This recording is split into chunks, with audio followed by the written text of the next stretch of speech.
The morning sun cast a golden glow across Kensington Palace as Catherine Cambridge stood before her wardrobe, carefully selecting an outfit for what promised to be an extraordinary day. Today was different from their usual royal engagements. The family had planned a special trip to Cardiff, where they would explore the vibrant Welsh music scene and participate in local cultural activities that had been months in the planning. William emerged from the bathroom, adjusting his casual navy blazer. He caught his wife's reflection in the mirror and smiled. After years of formal royal duties, these more relaxed family outings had become precious to them both. The children's excited chatter could be heard echoing through the corridors as they prepared for their Welsh adventure. Prince George, now tall for his age, was enthusiastically packing his small backpack with a notebook and pencil. His fascination with different musical instruments had grown over the past year, particularly after witnessing a brass band performance at a local village festival. Princess Charlotte was carefully braiding her hair, humming a Welsh folk song she had learned in preparation for today's visit. Prince Louis, the youngest, was bouncing around his room with infectious energy, already wearing his favorite blue sweater. The family's protection officers had spent weeks coordinating with local authorities to ensure the day would proceed smoothly while maintaining the intimate, authentic experience the Cambridges desired. Unlike their usual formal royal visits, this trip was designed to feel more like a regular family outing, allowing them to genuinely engage with Cardiff's musical community. As they made their final preparations, Catherine reviewed the itinerary one more time. Their first stop would be the Welsh National Opera's rehearsal studios, where the children would have the opportunity to observe professional musicians at work. The opera company had graciously arranged a special behind-the-scenes tour, complete with costume fittings and a chance to hear world-class vocalists rehearse upcoming performances. William joined his family in the main hallway, where their personal staff had assembled the day's necessities. Security briefings had been completed, weather forecasts checked, and backup plans prepared for any unexpected situations. The children lined up excitedly, each carrying small Welsh flags that Charlotte had insisted they bring to show their appreciation for Welsh culture. The drive to Cardiff would take approximately 3 hours, giving the family ample time to discuss what they hoped to experience during their visit. George had prepared several questions about orchestral instruments, while Charlotte was eager to learn traditional Welsh songs. Louis, though young, had shown remarkable enthusiasm for rhythm and percussion, often creating beats with everyday household items. Their convoy departed Kensington Palace precisely at 8 in the morning, with the family traveling in their usual comfortable vehicle. The children pressed their faces against the windows, watching the London cityscape gradually transform into rolling countryside. Catherine had packed a selection of snacks and activities to keep everyone occupied during the journey, including a collection of Welsh music recordings to help set the mood for their adventure. As they traveled through the English countryside toward the Welsh border, William shared stories about his own childhood experiences with music. He recalled learning piano at a young age and how those early lessons had influenced his appreciation for the arts. Catherine added her own memories of school choir performances and how music had always been a source of joy and creative expression in her life. The children listened intently to their parents' stories, asking questions about different instruments and musical styles.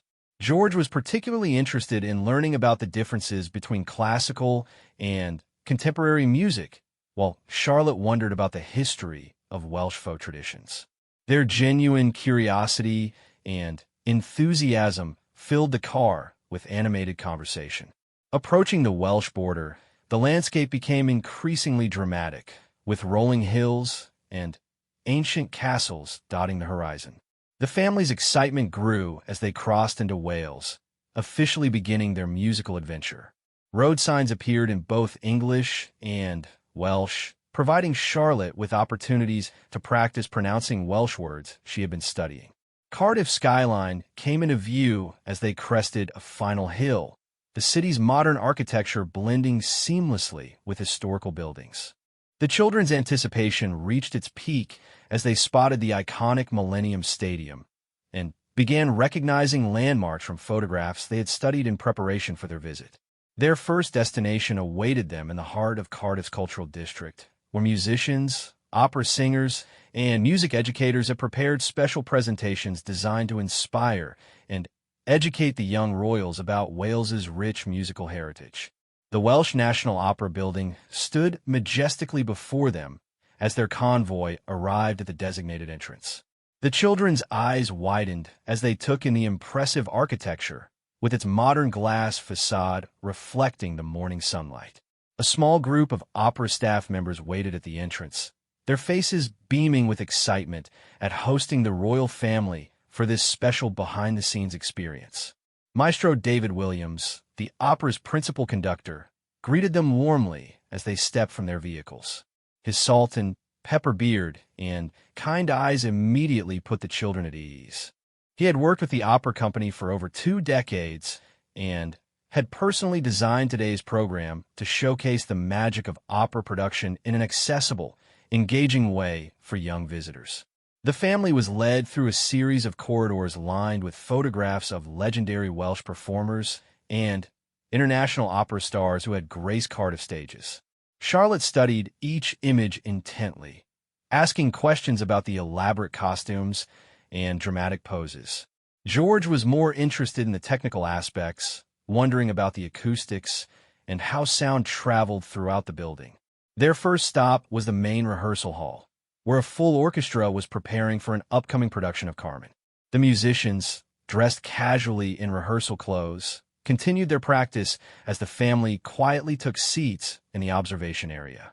The children watched in fascination as dozens of instruments created a rich tapestry of sound under the conductor's precise direction. Lewis clapped his hands softly in rhythm with the percussion section, his natural musical instincts evident even at his young age. Catherine gently guided his hands to help him feel the beat more accurately, while William pointed out different instrument sections to George and Charlotte. The complexity and coordination required for a full orchestral performance amazed them all. After the rehearsal concluded, Maestro Williams invited the children onto the stage to meet some of the musicians personally. A friendly violinist named Sarah demonstrated how different bowing techniques created various sounds and emotions. George was permitted to hold her violin, carefully guided through proper positioning, while Charlotte watched eagerly for her turn. The percussion section proved particularly popular with Lewis, who was allowed to try small handheld instruments under careful supervision. His delighted giggles echoed through the hall as he discovered how different materials created distinct sounds. A timpani player showed him how tension affected pitch, adjusting the drum heads while Lewis struck them gently with mallets. Their next destination was the costume department, where years of elaborate opera costumes hung in organized rows. The costume designer, Emma Jones, had prepared several child-sized replicas specifically for this visit. Charlotte gasped with delight when presented with a miniature version of a Welsh princess gown, complete with traditional Celtic embroidery and a flowing cape. George received a young nobleman's costume, featuring a velvet jacket and ornate buttons that sparkled under the department's bright lights. Even Lewis was fitted with a small court jester outfit, complete with a cap adorned with tiny bells that jingled as he moved. William and Catherine couldn't suppress their laughter as their youngest son discovered he could create music simply by walking around. The costume-fitting session became an impromptu photography opportunity, with the family posing together in their opera finery. The children's natural comfort with formal clothing, developed through years of royal appearances, served them well as they modeled their elaborate outfits with genuine enthusiasm and proper posture. Emma explained the historical significance of each costume element, from the Celtic knot patterns on Charlotte's dress to the symbolic colors used in George's jacket. The children learned how costume designers research historical periods and collaborate with directors to ensure visual authenticity while supporting the story being told on stage. Following their costume adventure, the family was led to a private vocal studio where opera singer Rhiannon Thomas had prepared a special demonstration. Her powerful voice filled the intimate space as she performed excerpts from famous Welsh songs and classical arias.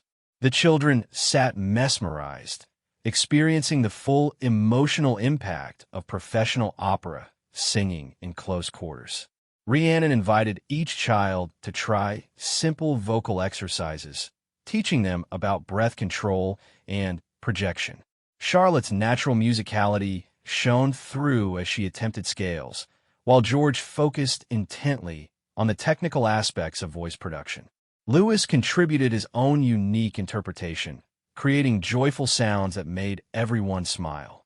The singer shared stories about her journey from a small Welsh village to international opera stages, emphasizing how dedication and practice had helped her achieve her dreams.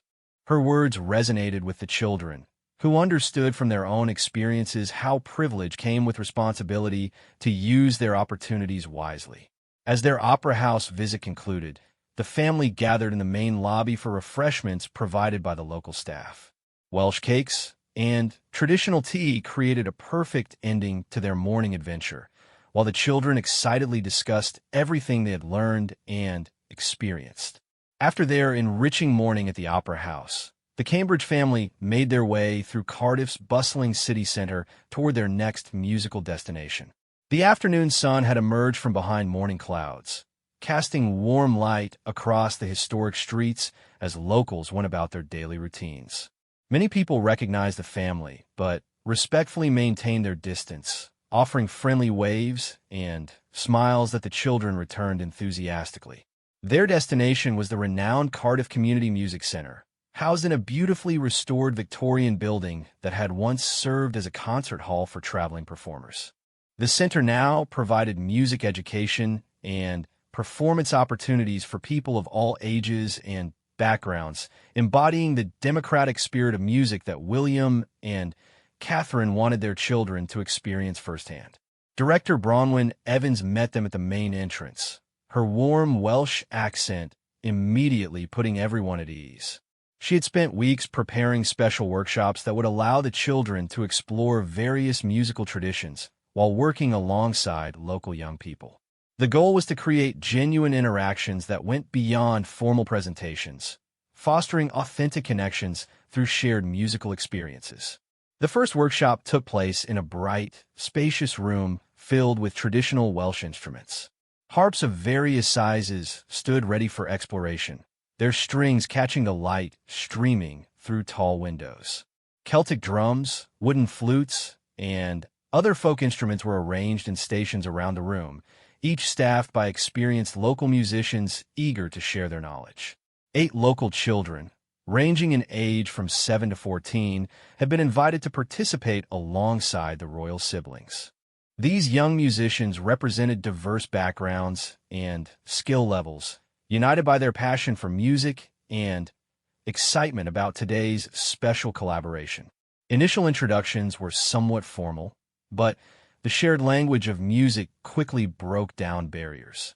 Charlotte gravitated immediately toward the smaller harps, her fingers tentatively plucking strings as instructor Megan Williams demonstrated basic techniques. The haunting, ethereal sounds that emerged seemed to transport everyone in the room to ancient Celtic landscapes. Charlotte's natural grace and careful attention to instruction impressed both her teacher and fellow young musicians. George found himself drawn to the traditional drums, where teenager David Jones taught him basic rhythmic patterns rooted in Welsh folk traditions. The steady beats served as a foundation for other instruments, and George quickly understood how rhythm supported melodic elements. His methodical approach to learning each pattern showed his analytical nature and respect for musical structure.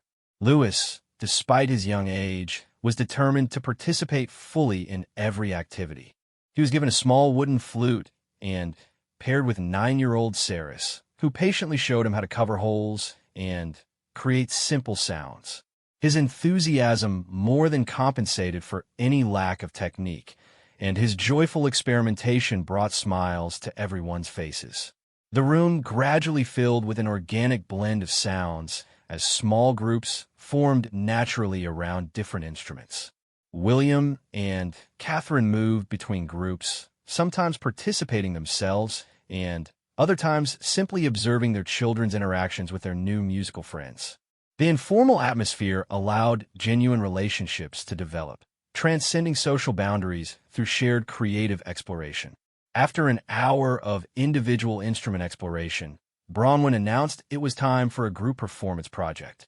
The children would work together to arrange a traditional Welsh folk song, with each contributing their chosen instrument to create a unique interpretation. The song selected was Caelan Lawn, a beloved Welsh hymn known for its beautiful melody and meaningful lyrics about pure hearts. The arrangement process required collaboration and compromise as the children negotiated how different instruments would contribute to the overall sound. Charlotte's harp would provide melodic foundation, while George and the older local children handled rhythmic elements. Lewis and the younger participants created atmospheric sounds and simple percussion accents that added texture without overwhelming the arrangement. What emerged was far more sophisticated than anyone had anticipated. The combination of traditional instruments created a rich, layered sound that honored the song's heritage while bringing fresh interpretation. The children's natural musical instincts, combined with guidance from adult instructors, produced something genuinely beautiful and moving. The performance was recorded so families could share it later, but more importantly, it created bonds between the royal children and their Cardiff counterparts that transcended their different backgrounds. Music had served its universal purpose of bringing people together through shared creative expression and mutual respect. During a brief refreshment break, the children continued their conversations, exchanging stories about their musical interests and experiences. The royal siblings learned about their new friends' regular music lessons, school performances, and family musical traditions. In return, they shared their own experiences with piano lessons, school concerts, and the music they enjoyed at home. These informal conversations revealed how much the children actually had in common despite their different circumstances. All of them practiced instruments regularly, performed in school events, and experienced the same challenges and joys that came with musical learning. Their shared experiences created genuine connections that would be remembered long after today's visit ended. The afternoon's final activity involved a collaborative composition project where mixed groups of children would create original melodies inspired by their morning's experiences.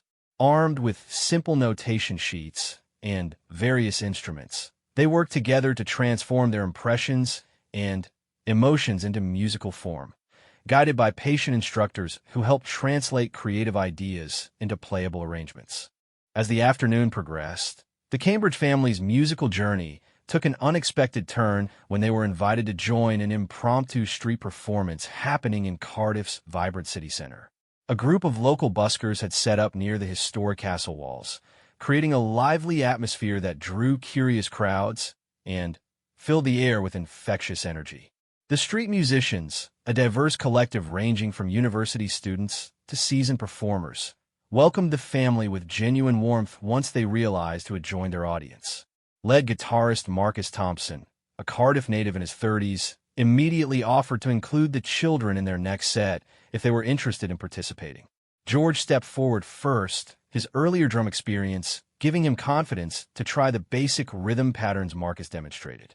The street setup was more casual and immediate than their controlled workshop environment, requiring quick adaptation and spontaneous response to changing musical dynamics. George found himself energized by the unpredictable nature of street performance, where audience reaction directly influenced the music being created. Charlotte discovered an acoustic guitar that had been sized for younger players, borrowed from a music student who was eager to share her instrument with the princess. Basic chord progressions came naturally to Charlotte, her piano background providing foundational knowledge that transferred well to guitar technique. Her careful attention to finger positioning and string pressure impressed the experienced musicians around her.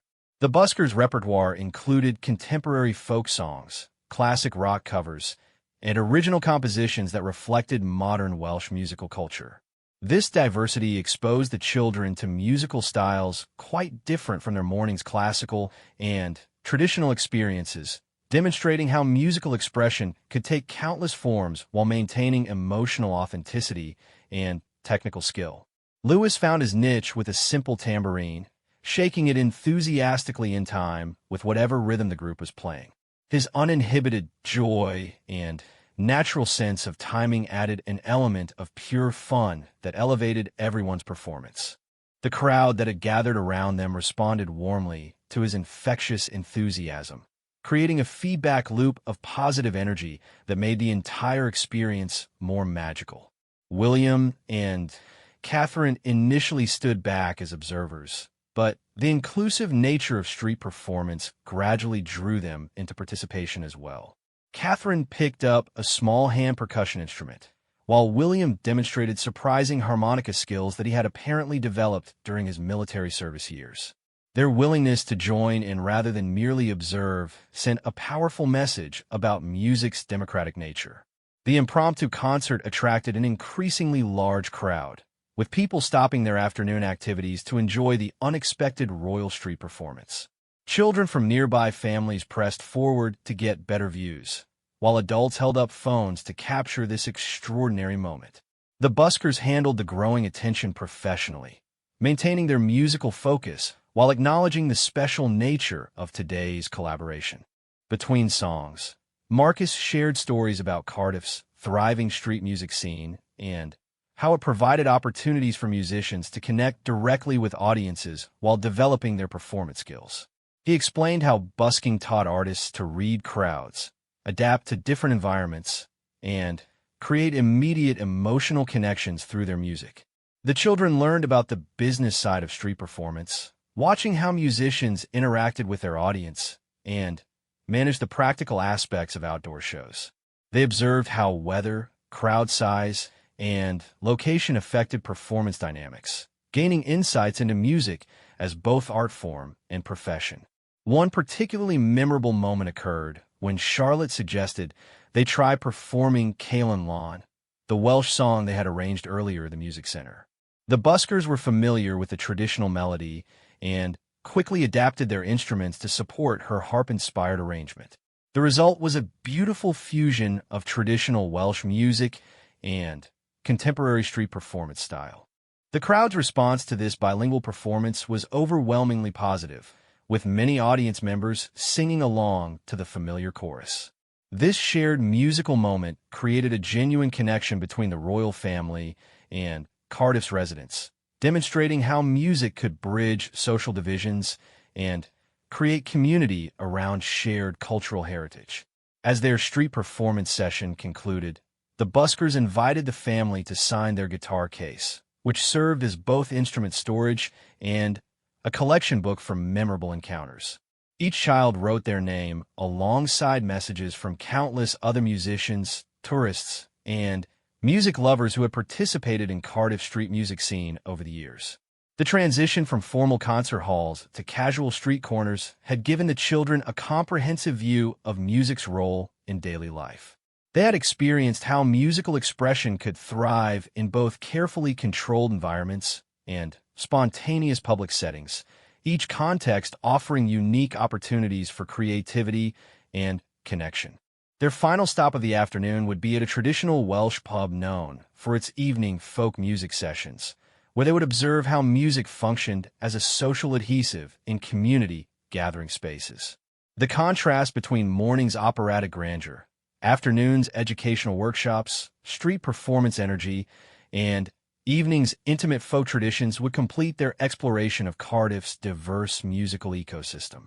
Before departing from the street performance site, the family spent time chatting informally with the musicians and audience members who had made their afternoon so special.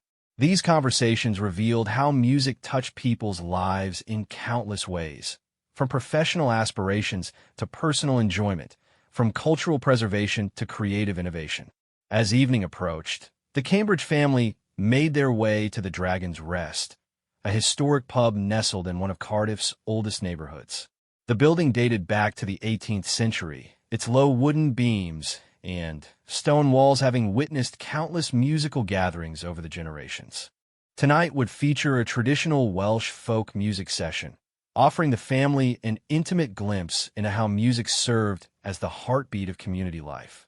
Proprietor Gareth Davies had prepared a private dining area where the family could enjoy traditional Welsh cuisine while observing the evening's musical activities. The main pub area buzzed with anticipation as local musicians arrived with their instruments, greeting each other with the familiarity of old friends who gathered weekly to share their love of traditional music. The folk session began organically, without formal announcement or structured program.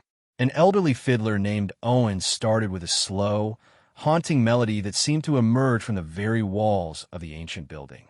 Other musicians gradually joined in, each adding their instrument's voice to the growing musical conversation that flowed as naturally as casual discussion.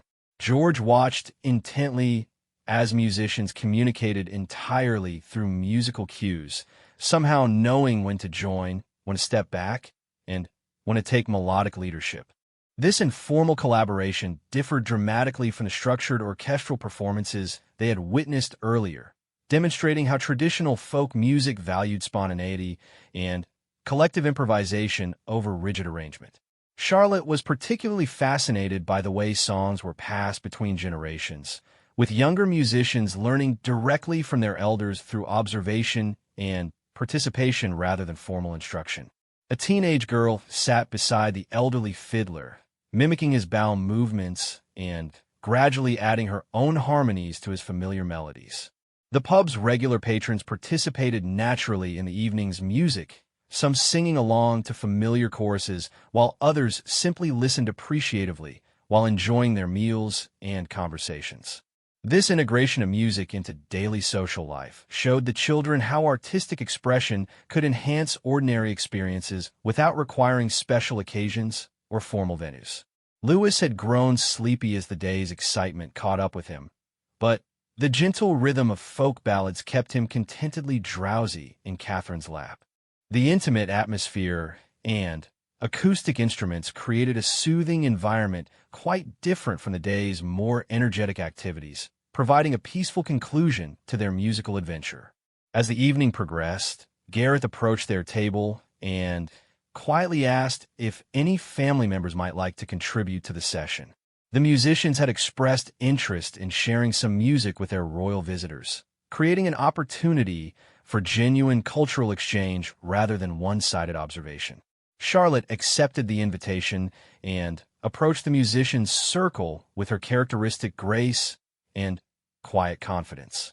She had been humming along to several familiar melodies and felt comfortable attempting to participate in this informal setting. The musicians welcomed her warmly, suggesting she start with simple percussion or backing vocals to ease into the group dynamic. The teenage fiddler offered Charlotte her instrument, providing gentle guidance on traditional Welsh fiddling techniques that differed from classical violin training. Charlotte's existing musical foundation helped her adapt quickly, though the folk style required a more relaxed approach to tone and rhythm than her formal lessons had emphasized. George joined the circle as well, bringing his newfound appreciation for rhythm and percussion to support the group's musical foundation. A bodhrán player showed him traditional Celtic drumming patterns, emphasizing how the frame drum's beats reflected the natural rhythms of daily life and seasonal cycles that had shaped Welsh culture for centuries. The session's highlight came when the entire group performed Men of Harlech, a stirring Welsh anthem that filled the pub with powerful harmonies and emotional intensity. The children's voices blended with those of their new musical friends, creating a moment of genuine cultural connection that transcended social boundaries and formal protocols. Local families with children had been quietly observing the royal family's participation throughout the evening, and several young people were eventually invited to join the expanding musical circle. What began as a traditional folk session evolved into an intergenerational celebration that included participants ranging from primary school age to elderly longtime musicians. William and Catherine found themselves deeply moved by the evening's authentic musical community, recognizing how these informal gatherings preserve cultural traditions while creating opportunities for meaningful social connection. The contrast with their usual formal engagements highlighted how music could facilitate genuine human interaction in ways that structured events sometimes struggled to achieve. As the folk session continued into the late evening, the Cambridge family prepared for their departure, knowing they needed to return home while the children could still travel comfortably. Their Cardiff hosts had created an extraordinary day that exceeded all expectations, demonstrating how music could serve as both artistic expression and social foundation. The children's thank you speeches to their various hosts throughout the day had grown more confident and personally meaningful as they gained deeper appreciation for the musical experiences they had shared. Their genuine gratitude and enthusiasm impressed everyone they encountered, leaving lasting positive impressions that would enhance future cultural exchanges. The journey home provided time for reflection on their remarkable musical adventure. Each family member had discovered new interests and formed unexpected connections, while gaining deeper appreciation for Wales's rich musical heritage. The day's experiences would influence their future musical education and cultural awareness, creating memories that would last far beyond childhood. As their convoy departed Cardiff under starlit Welsh skies, the children's sleepy conversation gradually faded into contented silence, their dreams filled with opera arias, folk melodies, street performance energy, and the warm voices of new friends who had shared their love of music with such generous spirits.